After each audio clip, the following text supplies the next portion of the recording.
GST movie review. ఈ movie 2 hours and 10 minutes తో prime లో స్ట్రీమ్ అవుతుంది. ఇంకా ఈ మూవీ ఎలా ఉందంటే ఇది ఒక హర్రర్ మూవీ అన్నాం కదా. ఈ మూవీలో దయ్యాలు ఉంటాయా అంటే ఉంటాయి. కాకపోతే ఆ దయ్యాలు భయపెట్టవన్నమాట. ఓన్లీ కామెడీ ట్రై చేస్తూ ఉంటాయి అనమాట. ఓన్లీ ఫర్ కామెడీ చేస్తూ ఎవరిని భయపెట్టకుండా ఏం చేయకుండా నార్మల్ కామెడీతో అలా వెళ్తా ఉంటుంది గైస్ మూవీ దయ్యాల వైజ్ గా అయితే. ఇంకా ఈ మూవీలో స్టోరీ కూడా గైస్ చాలా నార్మల్ స్టోరీ. మనం చాలా మూవీస్ లో చూసే ఉంటాం. అండ్ ఇంకొకటి ఏంటంటే మనం మూవీ చూస్తున్నప్పుడు మూవీలో సీన్ మనం ఎక్కడో చూసామే అనిపిస్తా ఉంటుంది. అసలు ఈ మూవీతో బాధ ఏంట్రా అంటే మూవీలో ఏమో కామెడీ ఏమో బేవత్సంగా ట్రై చేస్తా ఉంటారు గైస్. ఆ కామెడీ ఏమన్నా మనకేమన్నా వర్కౌట్ అవుద్దా అంటే అసలు వర్కౌట్ అవ్వదు అనమాట. ఏదో మూవీలో స్టోరీ వెళ్తుంది, దానికి తగ్గట్టుగా వీళ్ళు కామెడీ ట్రై చేస్తా ఉంటారు. అదైతే మనకు వర్కౌట్ అవ్వదు అనమాట. ఏదో ఒక చిన్న ఫ్లో లో వెళ్తా ఉంటారు అంతే, అంతకుమించి ఇంకేం ఉండదు అనమాట. ఇంకా ఈ మూవీ ప్లాట్ లైన్ ఏంటంటే మన హీరో చనిపోదాం అనుకుంటాడు. అసలు ఎందుకు చనిపోదాం అనుకుంటాడు, అప్పుడు ఏం జరిగింది అని మన మూవీలో చూస్తాం. ఇంకా ఈ మూవీ ఫ్యామిలీ వాచబుల్ అంటే నో గైస్. ఒక లవ్ స్టోరీ ఉంటుంది అనమాట. ఆ లవ్ స్టోరీ దగ్గర ఒక చిన్న సాంగ్ వస్తుంది. ఆ సాంగ్ లో అయితే కొంచెం డిస్టర్బ్ చేయొచ్చు. ఆ సాంగ్ లో కూడా ఎంత ఓవర్ గా అంటే అంత ఓవర్ గా వెళ్ళిపోతా ఉంటారు అనమాట. అందులో అయితే మనకు వర్కౌట్ అవ్వదు. మూవీలో ఫస్ట్ హాఫ్ లో ఏంటంటే ఏదో లవ్ అంటూ ఎమోషన్ అంటూ ఏదో ట్రై చేస్తా ఉంటారు కానీ మనకైతే వర్కౌట్ అవ్వదు గైస్. అసలు లిటరల్లీ మూవీలో లవ్ స్టోరీ ఉంటది గైస్. అసలు ఎప్పుడైందో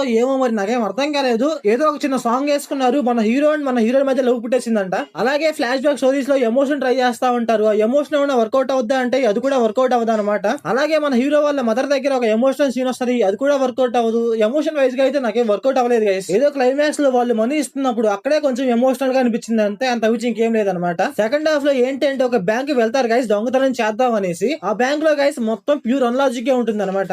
ఎంత అన్లాజిక్ గా అంటే అంత అన్లాజిక్ గా ఉంటుంది గైస్. ఏదో ట్రై చేస్తా ఉంటారు కామెడీ, అదైతే మనకు వర్కౌట్ అవుతుంది అనమాట. మహా అయితే సెకండ్ హాఫ్ లో కామెడీ సీన్స్ 1-2 అయితే ఓకే అనిపిస్తాయి గైస్ అంతే. ఇంకా మూవీలో డైరెక్షన్ అండ్ విజువల్స్ గైస్ పర్లేదు, బానే ఉన్నాయి. సో ఓవరాల్ గా మూవీ ఎలా ఉందంటే నాకైతే బిలో యావరేజ్ అనిపించింది గైస్. మీరు మూవీ చూసి ఉంటే మీకు ఎలా అనిపించిందో కామెంట్ చేయండి. So thanks for watching.